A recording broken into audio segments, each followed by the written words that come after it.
And now अब तो बिल्कुल 100% रिजॉल्व मैं कह सकती हूँ, बट कि बिल्कुल अच्छे से अब मैं प्रॉपर बिना किसी सपोर्ट के मैं प्रॉपर चल सकती हूँ। प्लस मैं अब तो आपके स्कूटी से ही ट्रैवल करके आती हूँ। नमस्कार दोस्तों, मैं डॉक्टर प्रीति भारद्वाज। मैं आप सभी का मेरे YouTube चैनल पर स्वागत करती हूँ। आज हम बात करेंगे एक नी सर्जरी के केस के बारे में। हमारे साथ हमारी एक पेशेंट है जिनको नी सर्जरी हुई थी। तो नी सर्जरी के बाद हमें किस तरह का ट्रीटमेंट दिया जाता है, क्या प्रिकॉशंस लिए जाते हैं, उसके बारे में हम जानेंगे।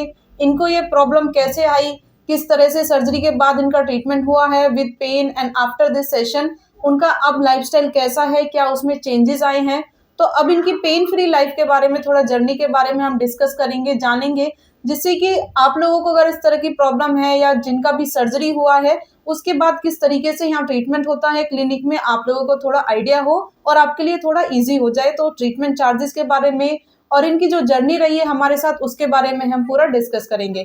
तो हम सबसे पहले मैम से बात करते हैं, थोड़ा इनका इंट्रोडक्शन लेते हैं कि मैम कहाँ से हैं और इनको जो प्रॉब्लम हुई थी वो किस तरीके से स्टार्ट हुई थी। हेलो, मेरा नाम मेघना है और मैं एक हाउसवाइफ हूँ। मेरी अभी हुई है 6-7 मंथ्स पहले मेरी सर्जरी हुई है पटेला डिसलोकेशन की।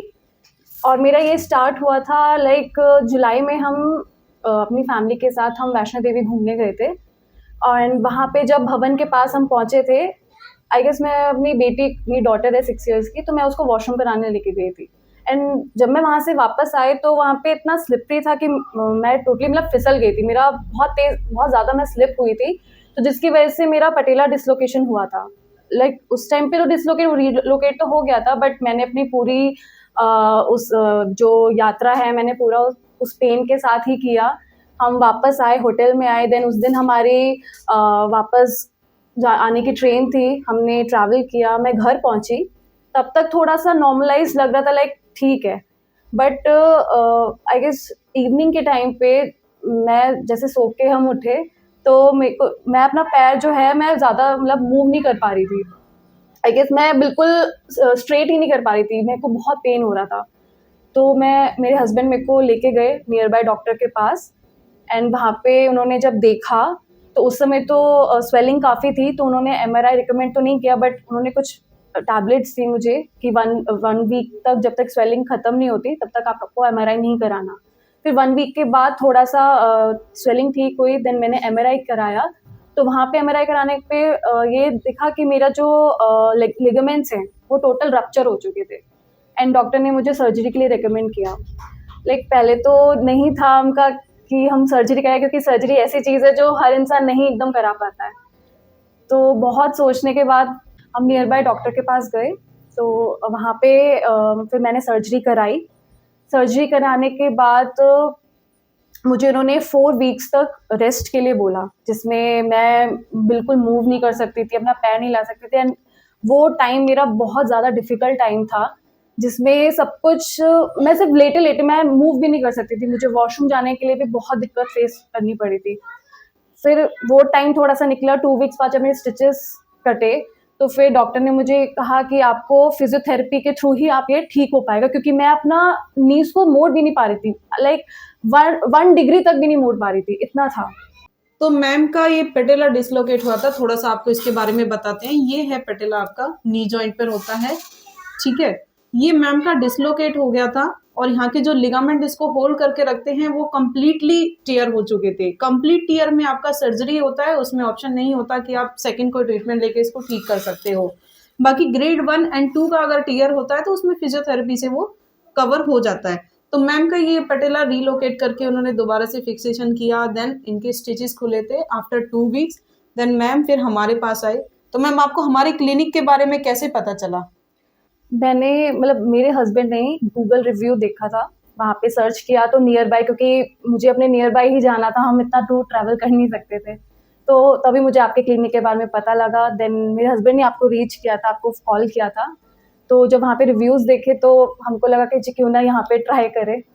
तो मैम जब आप फर्स्ट डे हमारे क्लिनिक में आए थे तो आपको कौन-कौन सी ऐसी प्रॉब्लम थी जो आप डेली अपने एक्टिविटीज़ में फेस कर रहे थे कि मुझे ये प्रॉब्लम थी, उसके साथ आप आए थे? और फर्स्ट डे आपको कैसा लगा था? लाइक फर्स्ट सेशन लेने के बाद ऐसा कोई ड्रास्टिक चेंजेस तो नहीं आते, लेकिन फिर भी आपको थोड़ा आइडिया लगा होगा कि हाँ भई अब ये ट्रीटमेंट मेरा एक राइट पाथवे में थोड़ा-सा है, मैं अब ठीक हो जाऊँगी। आपको थोड़ा कॉन्फिडेंस लेवल डेवलप हुआ? यस मैम, क्योंकि एक तो वैसे फर्स्ट डे तो एकदम इतना तो नहीं चेंज हो पाता है।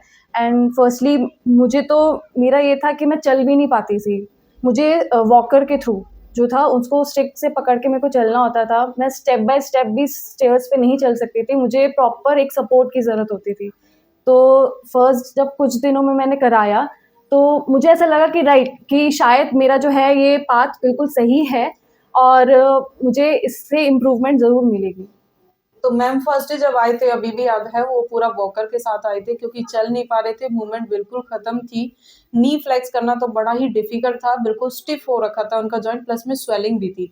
तो आइसिंग करके उस स्वेलिंग को हमने कम किया। ऐसे धीरे धीरे करके ट्रीटमेंट के साथ फिर हमने एक्सरसाइज, स्ट्रेचिंग, नी फ्लेक्शन प्रोग्राम पूरा स्टार्ट किया।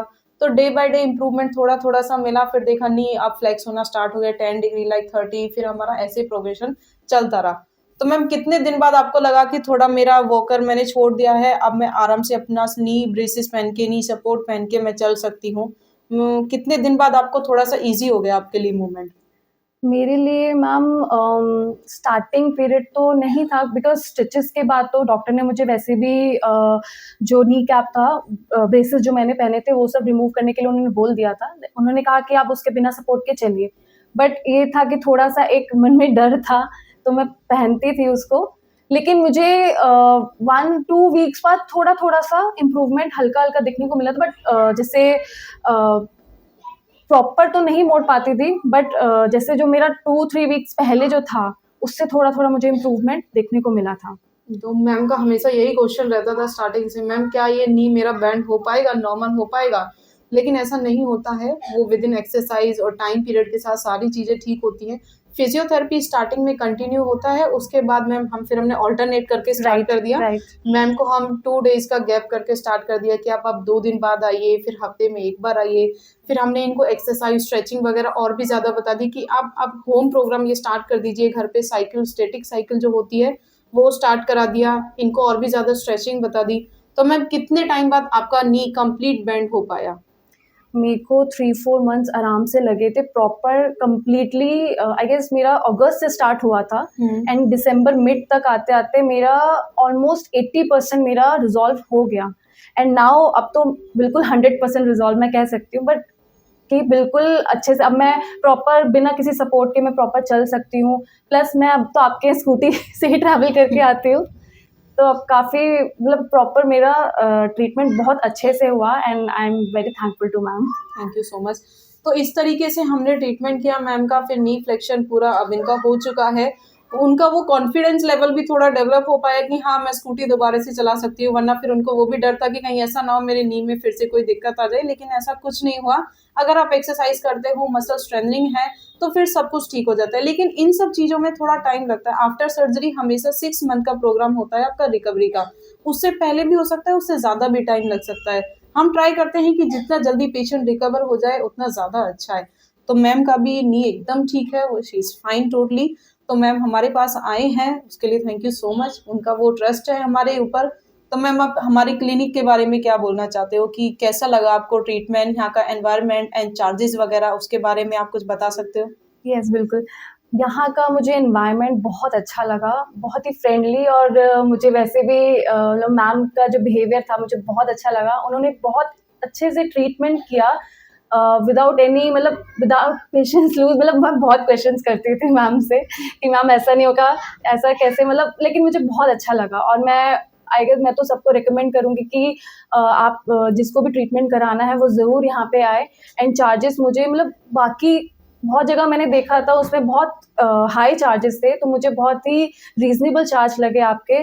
तो मैं तो सबको रिकमेंड करूँगी कि हाँ, ज़रूर आएँ, जिनको भी ज़रूरत है ज़रूर आएँ। ट्रीटमेंट टाइम का ड्यूरेशन भी मेरे ख्याल से ड्यूरेशन भी बिल्कुल 1 सही। And half he exactly. इतना देखिए होता है। सबके अपने सिचुएशन के किसको क्या प्रॉब्लम है उसके ऊपर कितना टाइम लग सकता है। मेरा सर्जरी वाला था तो ज़्यादा टाइम लगा, बट मेरे को बहुत अच्छा लगा यहाँ पे, मेरा ट्रीटमेंट बहुत अच्छे से हुआ। Thank you so much ma'am.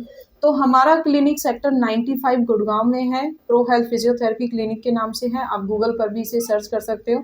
जो नियर बाय पेशेंट्स हैं जो इस वीडियो को देख रहे हैं, तो आप इसको देखकर गूगल पे सर्च करके हमसे कांटेक्ट करके आप ट्रीटमेंट ले सकते हो। अगर आपको नेक, बैक या शोल्डर में या फिर नी में कोई भी प्रॉब्लम है, आप हमें कांटेक्ट कर सकते हो। तो एक बार अगर आपको इस तरह की प्रॉब्लम है, क्लिनिक आकर विजिट करें। And thank you so much.